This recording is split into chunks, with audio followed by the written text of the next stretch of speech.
Welcome students. आज हम लोग पढ़ेंगे एक्सपोनेंट एंड पावर। ठीक है, तो सबसे पहले हम लोग ये देख लेते हैं कि जैसे मान लीजिए 8 इंटू 8 इंटू 8 इंटू 8 इस तरह से लिखा हुआ है ना। तो इसको हम लोग बोलते हैं एक्सपेंशन। ठीक है, एक्सपेंशन फॉर्म इसको बोलते हैं, मतलब कि इसको एक्सप्लेनेशन रूप में लिखा हुआ है। ठीक है, इसी को शॉर्ट फॉर्म में अगर लिखेंगे तो ये सब क्या है, 8 है। और ये 8 कितना टाइम्स में है, 1 2 3 4, मतलब 8 को 4 टाइम्स में लिखा हुआ है। तो ये 4 टाइम्स जो लिखा हुआ है इसको हम इसका पावर लिख देंगे। इसको हम लोग बोलते हैं एक्सपोनेंट फॉर्म, इसको बोलते हैं, है ना। मतलब ये एक्सपेंशन का शॉर्टेस्ट फॉर्म होता है। एक्सपेंशन का शॉर्टेस्ट फॉर्म को हम लोग एक्सपोनेंट्स बोलते हैं। ठीक है, अच्छा, अब ये एक्सपोनेंट्स में जैसे ये 8 टू द पावर 4, तो ये जो नीचे वाला होता है इसको हम लोग बोलते हैं बेस। ठीक है, और ये ऊपर वाला जो होता है ये होता है पावर। ये होता है पावर। मेरा शैडो का ये आ रहा होगा, शैडो बन रहा होगा मेरा बोर्ड के ऊपर में, तो खैर कोई दिक्कत नहीं, देखने में कोई दिक्कत नहीं हो रहा होगा, है ना। ठीक है, तो सपोज अगर x टू दी पावर 4 लिखा है, इसका मतलब ये वाला क्या है, बेस है, और ये वाला को हम क्या बोलेंगे, पावर बोलेंगे। ये क्लियर है। ठीक है, दूसरी चीज कि अगर एक्सपोनेंट फॉर्म में लिखा है x टू द पावर 6, इसका मतलब है कि x को 6 बार लिखना है, x into x into x into x into x into x को 6 बार लिखा गया। ठीक है, तो इसको हम लोग क्या बोलेंगे, एक्सपोनेंट फॉर्म, और इसको बोलेंगे एक्सपेंशन फॉर्म, इसको बोलेंगे। ठीक है ना।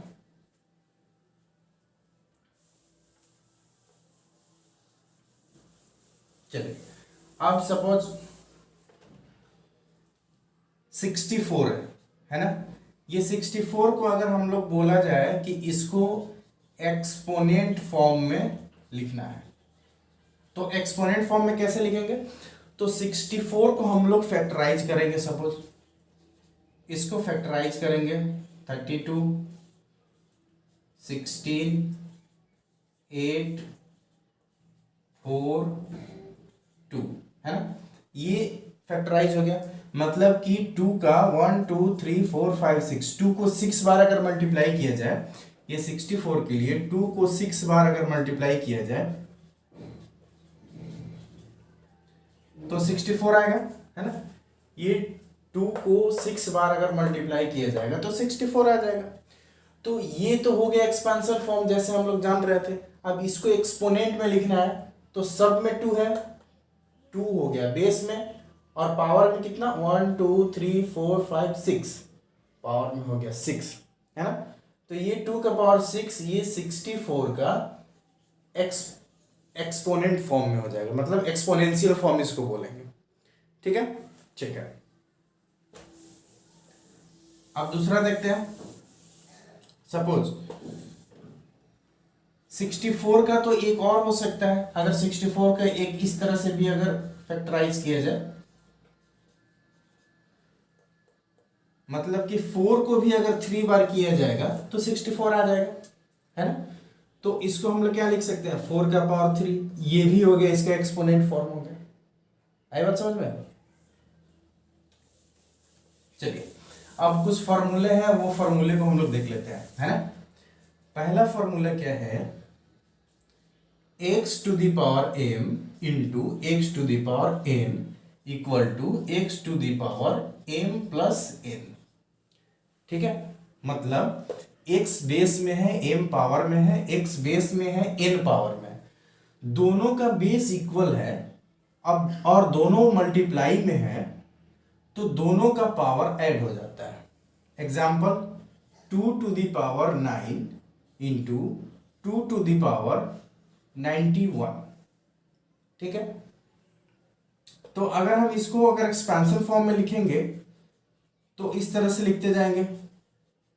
अगर इसको लिखेंगे तो ये 91 बार 9 को लिखना होगा, जो कि बहुत बड़ा लेंदी प्रोसेस हो जाएगा, है ना। तो इसलिए हम लोग इसको एक्सपोनेंट फॉर्म में ही लिखेंगे। ठीक है, तो ये दोनों का बेस 2 है, मतलब दोनों का बेस इक्वल है, तो इन दोनों का पावर क्या होगा, ऐड हो जाएगा। तो बेस हम लिख दिए 2 और पावर को ऐड कर देंगे, 9 + 91 इक्वल टू 2 का पावर 100। ये हमारा आंसर हो गया। है बात समझ में? दूसरा एग्जाम्पल देख लेते हैं। 4 का पावर 96 इंटू 4 का पावर 3, दोनों का बेस इक्वल है, दोनों मल्टीप्लाई फॉर्म में है, तो दोनों का पावर ऐड कर लेंगे, मतलब 4 पावर 99। ये हमारा आंसर हो जाएगा। ठीक है, अगर किसी को दिक्कत हो रहा होगा तो मेरा वीडियो को पॉज करके और वापस उसको रिपीट करके प्ले करके आप लोग देख सकते हैं। ठीक है, तो ये हो गया फर्स्ट हमारा फॉर्मूला। सेकंड में अब हम लोग आते हैं। सेकंड फॉर्मूला क्या है, x to the power m divide by x to the power n, है ना। मतलब ये दोनों का बेस अगर इक्वल है और ये डिवाइड में है तो पावर को क्या करना है, तो इसका फॉर्मूला m माइनस n हो जाता है। जब ये दोनों का बेस इक्वल है, सेम है और ये डिवाइड फॉर्म में है, तो इसका पावर माइनस हो जाएगा। एग्जाम्पल में हम लोग देख लेते हैं। 4 to the power 9 divide by 4 to the power 2, दोनों का बेस इक्वल है, ये डिवाइड में है, तो इसका पावर क्या हो जाएगा, माइनस में हो जाएगा, है ना। तो 4 9 माइनस 2 इक्वल टू 4 का पावर 7। ठीक है, third formula x to the power m divide by x to the power n, ये भी सेम प्रोसेस में है जैसा हम लोग का ये प्रोसेस देखे थे, x to the power m divide by x to the power n। ये और ये दोनों सेम प्रोसेस है, क्योंकि ये भी डिवाइड है और ये भी डिवाइड है, तो दोनों का फॉर्मूला भी सेम होगा। x to the power m minus 1 इसके लिए भी और x to the power m minus n इसके लिए भी। ठीक है, एग्जाम्पल में सेम वही है। Example 4 to the power 3 divide by 4 to the power 2, तो कितना, ये डिवाइड में है ना, तो डिवाइड का फॉर्मूला क्या है, या तो इस फॉर्म में होना चाहिए डिवाइड, या तो इस फॉर्म में होना चाहिए डिवाइड। तो डिवाइड के फॉर्मूला में 4 3 माइनस 2 मतलब 4 का पावर 1 इक्वल टू 4 हो गया। ठीक है,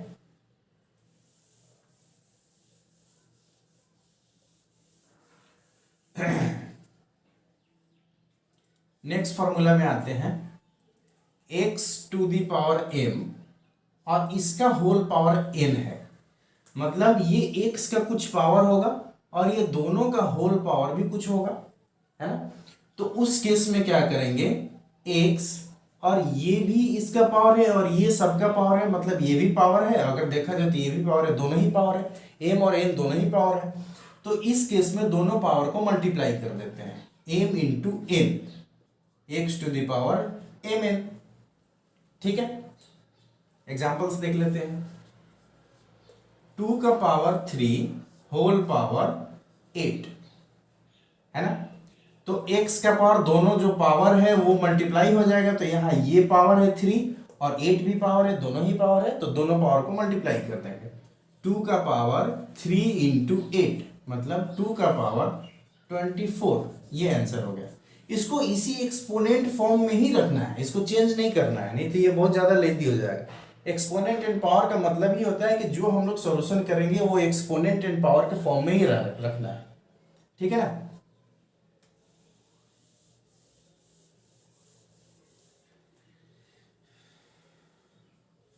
एक और formula, x to the power 0 equal to 1। इसका मतलब है कि x का पावर 0 हो या किसी भी डिजिट या कुछ भी दिया हो उसका पावर 0 दिया हो, कोई भी डिजिट कितना भी बड़ा डिजिट दिया हो उसका पावर अगर 0 देगा तो उसका वैल्यू 1 होता है। ठीक है, जैसे x to the power 0 equal to 1, अगर मान ले इतना का पावर 0 तो कितना आएगा, किसी भी डिजिट या किसी भी चीज का पावर 0 रहने से 1 होगा, तो इसका सिंपल सा इतना का पावर 0 है, आंसर 1 हो गया। सपोज इसका पावर 2 और इसका होल पावर अगर दे देगा 0 तो कितना हो गया। पहले तो हम क्या बताए थे कि पिछले वाला जो फॉर्मूला था, ये दोनों पावर को मल्टीप्लाई करेंगे तो कितना हो जाएगा, इसको हम वैसे लिख देते हैं और 0 इंटू 2 कितना 0, मतलब इसका पावर हो गया 0 तो वैल्यू कितना हो जाएगा 1, है ना। किसी भी डिजिट का अगर पावर 0 रहेगा तो उसका वैल्यू 1 हो जाएगा, ठीक है।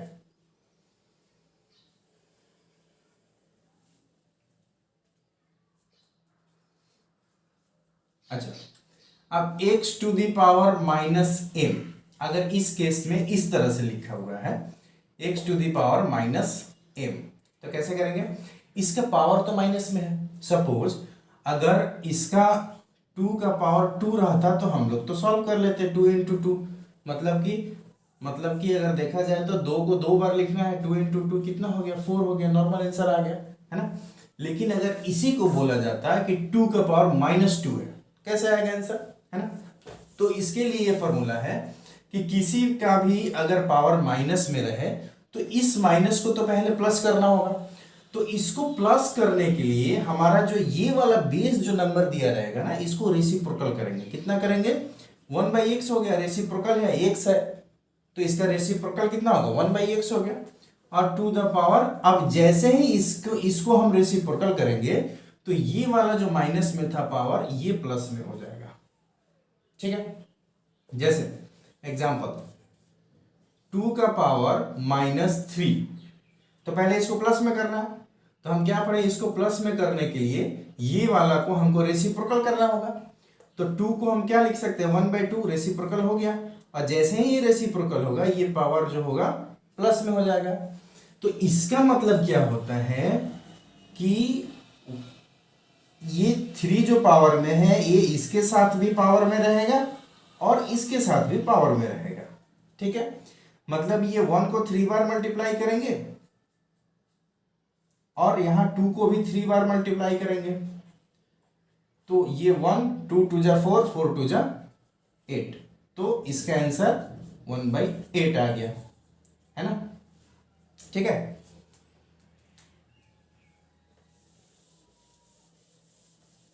अच्छा, एक क्वेश्चन देखते हैं जरा। एक क्वेश्चन है 64 equal to 4 to the power x, ठीक है। इसका मतलब क्या है, इसमें वैल्यू निकालना है, फाइंड x का वैल्यू हमको निकालना है, ठीक है ना।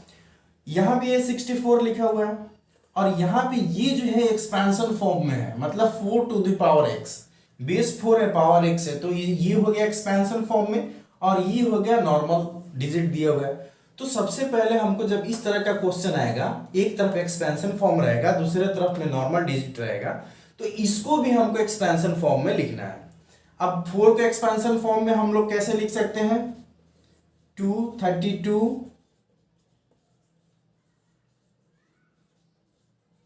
इस तरह से लिख सकते हैं। मतलब अगर देखा जाए तो हम लोग 1 2 3 4 5 6, 2 को 6 बार मल्टीप्लाई अगर करेंगे तो ये 64 आएगा, तो ये एक्सपेंशन हो गया। अब इसको अगर हम लोग पावर के फॉर्म में लिखेंगे 2 टू द पावर 6 लिख सकते हैं, ठीक है। लेकिन हमारा इधर में क्या है 4 टू द पावर x है, तो हमको इसको इस तरह से फैक्टराइज करना है कि 4 के फॉर्म में फैक्टराइज हो जाए, तो इसलिए ये प्रोसेस यहां नहीं लगेगा, ठीक है। तो हम लोग इसको अब 4 के फॉर्म में फैक्टराइज करेंगे, 64 को 4 के फॉर्म में करेंगे, ठीक है। तो ये हो गया यहां, तो 64 को हम लोग कितना लिख सकते हैं 4 इंटू 4 इंटू 4, मतलब कि इसको हम लोग 4 का पावर 3 लिख सकते हैं, है ना। तो यहां पे ये क्वेश्चन यहां लिख देते हैं 64 equal to x to the 4 का पावर x, है ना। तो 64 को हम लोग एक्सपोनेंट फॉर्म में क्या लिखें 4 to the power 3 equal to ये वाला जो दिया है वो लिख देते हैं। अब इसमें एक चीज ध्यान में देना है, ये बीच में इक्वल है, इक्वल के पहले और इक्वल के बाद में ये जो एक्सपोनेंट फॉर्म में जो लिखा हुआ है ये दोनों का बेस जो है सेम है, इक्वल है, ठीक है। और दोनों के बीच में इक्वल का साइन भी है और दोनों का बेस जो है वो भी सेम है, तो ये दोनों कैंसिल हो जाएगा। तो कितना आएगा 3 = x, मतलब कि x का वैल्यू 3 हो गया।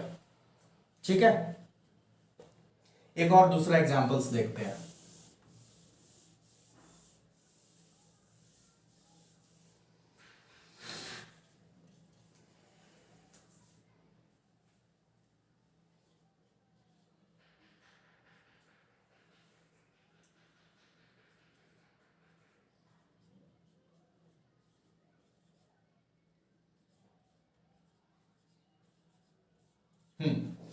ये क्वेश्चन है 25 का पावर 5 इंटू 125 का पावर 4 इक्वल टू 5 का पावर x।